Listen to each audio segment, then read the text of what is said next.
What's going on, guys? Welcome to the channel. This is the second video on my Swift conversation about what's going on, keeping you on the loop. I have made it to Kansas, where I'll be completing my next 3 weeks of training. Started doing the entry-level driver training today, which is the new requirement for people. I think they issued it last year is when it was, maybe the year before. Pretty sure it was last year. Don't quote me on it. But if you want to get your CDL in 2023, no matter where you go, you're going to have to do this entry-level driver training. So far, it's pretty straightforward, going over logs, how to use the logs. If your log fucks up and kicks the pot, how to do a paper log. And we did some paper log practice in class today, which I accidentally messed mine up a lot. Oops. But that's because I accidentally drew too far, and well, you learn. We're doing some practice, doing our flags and our brackets and all that stuff, and our learning hours of service, trying to give you a little overview of how the industry is going to work out. Nothing hard at all. If you got common sense and you can comprehend basic things, you shouldn't have any issues. Okay, it's really not that difficult so far. But mainly, I want to get too carried on with what we're doing today. This is my first day for the second week. Been in Kansas for two and a half days now. I flew in Saturday. They got me this hotel. We'll go into that in the next video. I kind of want to just focus this video on what happened in week one. Kind of do it week by week and let y'all know how it's going. So pretty much week one, I was at my house. I mentioned that in the last one. Week one was really about getting your permit. That's all it was for. Now me coming in, I already had my permit, which y'all heard that in the last video as well.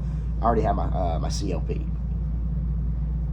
but you still got to go through the class because you have to have a certain amount of time logged to be able to get your license. You have to have that time logged in their system to be able to get your license.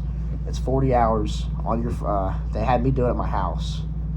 I'm not really sure how y'all are going to do it because I know the very original plan was they were going to have me fly up here and do it in person in the academy because they have a bunch of computers. You can do all your online work and stuff. But then they ended up changing it where I was just going to stay at my house. So I don't know how they're going to do it. I'm going to assume they're going to do it on their computer, or you're going to do it at your house like I did it. So they're going to pay for your hotel for a week. That's probably how they're going to do it, if I had to guess. But that's how I did it. If you got a computer, tablet, phone, anything to connect to the internet, you can get on it. It's they're going to pretty much first week, introduce yourself, go over the roster, get everyone checked in. And they're going to be going over your information that you told your recruiter, because your recruiter should ask, are you going to need a bus ticket? Do you have your permit? Stuff like that. Pretty much you're going to be going over some of that stuff because they want to make sure everything's right in the system. Luckily they did because mine was wrong. There was a big confusion for a while because they were wanting to send me to Memphis, and then they're like, no, we're going to send you to Kansas. They're like, no, we're going to send you to Memphis. Well, if Memphis is booked up, we're going to send you to Kansas. All right, cool. Kansas, follow me. I'm ready to get this journey started. But I think there's a little bit of confusion, It happens all the time in any industry you go into. I'm not blaming nobody for it. It happens. But I know whenever they were going with the roster doing attendance, they had me listed for, what state I was going to be going to, or what state the academy I'm going to was in Tennessee. Changed to Louisiana. Or not Louisiana. That's where I'm from. Changed to Kansas, and it was good. Never had any more problems after that. Besides that, training was great. The instructors were really great. I don't know if I need to name names. Probably not. I don't want to. In this case, I don't want their name out there. But they had two different instructors. They rotated out different days. So we'd come in together, help each other out. They were great. They've been driving before I was born, honestly. They've been in the industry a while. They're great. They're going to help you. Any questions, they're going to talk to you. They'll cut the shit with you, but they're also serious at the same time. There's time to cut up and you can laugh and joke, kind of make that friendship. But at the same time, it's also serious, get your stuff done. And they're able to balance that really well. It was actually a really good experience. Even though I already knew most of the stuff already, because like I said, that first week's to get your permit. It's to help the people that don't have a permit get their permit, and you have to go through it anyway. So if you have your permit, it's great. I wouldn't say just completely avoid it. You need to pay attention, be a good overview if you forgot some stuff. I know there are some things in there that I never even seen on my test, honestly, just, different stuff, and that was cool to learn. The majority of it, if you already have your permit, it's very straightforward. You've already seen it. It's going to be very, very easy for you. You'll be like, oh, hey, I seen that when I took my test, you know. And besides that, that's pretty much what it was. It was get online, confirm information, go over permit stuff. It wasn't bad at all. It was pretty good. I was actually kind of happy I got to stay home because during this classroom training, guess what? You're not getting paid. They're not going to pay you until after you graduate, you get your license, and you get put on a mentor's truck. When you get put on a mentor's truck, you're going to get $800 a week. I'm pretty sure that's the number. I'll have to double check, but I'm almost positive that's the number. It's like it's either $800 or $700 a week. Pretty sure it's $800 a week is what they said when you get on a mentor's truck. So my advice for you, save your money. Put some money back. If you broke like me, you can be a little tight, but you gotta make it work. You know, we're chasing that dream. We got the end goal. That's what we're going after. But definitely have some money saved up. Luckily, that first week being at my house, you know, and doing it on my computer, I was able to save some money. I had my groceries at my house. Didn't have to worry about going nowhere to get nothing. I could eat my food at my house, stay at my house, and also take care of some stuff that I've been putting off forever working. You know, it was pretty nice. Online schedule is 8 to 5. You know, 8 to 5 to get your 40 hours throughout the week. It's not bad at all. You want to get on, you want to log in, turn your camera on, keep your mic muted. Don't be an asshole. You know, no one wants to hear your background noise. And it was really easy. No problem at all. Now, you don't have to have your permit to come in. They'll help you through step 1. Like I said, this is the permit class. If you don't have it, this is really good for you. You need to pay attention, take some notes, learn everything you can.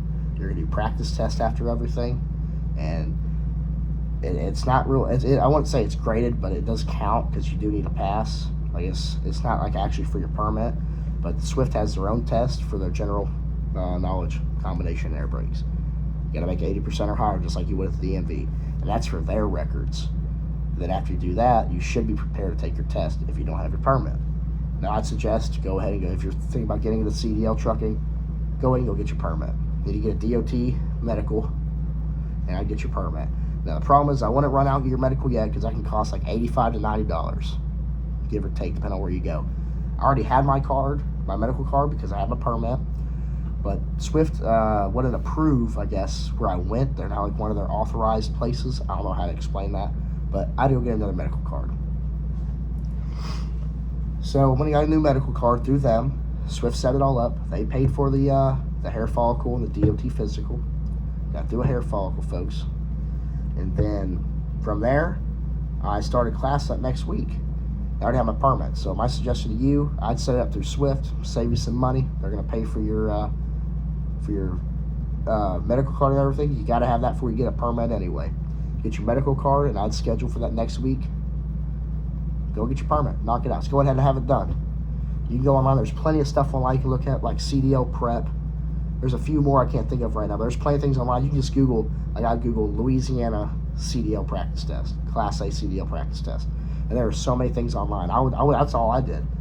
I'd go on there and just keep doing practice tests. Learn the questions, learn the answers, learn the stuff inside and out, and it was straight up. So that's my suggestion to y'all. You can also take your own route. You can go through Swift. I would just say get on it before you go. Make it a little bit easier. They like that. You know, shows a little bit of initiative on your end. They really like that a lot. We already had a permit. So besides that, I think that's pretty much all that happened week 1. It was just going over that, and then we headed to school on Friday. I had my stuff packed, ready to go. Put it in the duffel bag. My buddy brought me to the airport, and I flew up. Dude, excuse me. Pizza's starting to hit. By the way, if you come up to Kansas for training, Minsky's pizza place, like right across the way from the hotel, great food. Not bad at all. But we'll get into that, I think, for next week's video. I think that'll make a good video on what it's like up here anyway. And if you're coming to Kansas for your training, you know, you have the weekends off from school, so if you don't want to sit in your hotel all week, you save some money up. They got a movie theater right there. I'm getting into it. I'm getting into it too soon. You know, we'll save that for another one. But I think that's about it all now. That's all I want to cover for now. We are starting. This is the first day of week 2 for me, so I'll be making a video about how week 2 went at the end of the week. Let y'all know how things are going. If you have any questions for me, let me know. If I know the answer, if I've been told it, like I said, I will do the best I can. My goal here is to, one, have something cool to look back at whenever this is all said and done, and be able to help y'all out. You know, if you have any questions at all, I'm going through it right now. So if y'all been thinking about Swift, I'd say go for it. Honestly, it's I know they have their bad rep, but I think it's kind of baloney, because most of the people that do it, they really never worked for them. Everyone has their opinions. I'll just say that everybody has their opinions. And I'm not gonna lie. When I was younger, yeah, the Swift joke, it's a big joke, you know. But being here, I mean, there's a lot of nice people, a lot of good people. They really want to see you succeed. That's just my opinion of it. Meeting all the instructors and people, making friends with the students. Everyone's really level-headed, nice. They want you to succeed. They're not going to let you fail as long as you don't give up on yourself. And it just seems like a really good company so far, with the training aspect anyway. Now, when I start working for them, well, we'll see how that goes. I think it's going to go good. I got I got high hopes for it. You know, keep my head high, and I think it's going to be a good starter place for me. Like I said, if you have anything for me, let me know. I appreciate y'all checking in. I'll be posting another one coming up this weekend probably sometime, going over how week 2 went. I might make a separate video about the hotel, what to do when you get up here if you're going to be coming to Kansas, you know, stuff like that. If you have any suggestions for me, anything you want to hear specifically, let me know. If I can help y'all out, that's my goal. Anyways, y'all take it easy.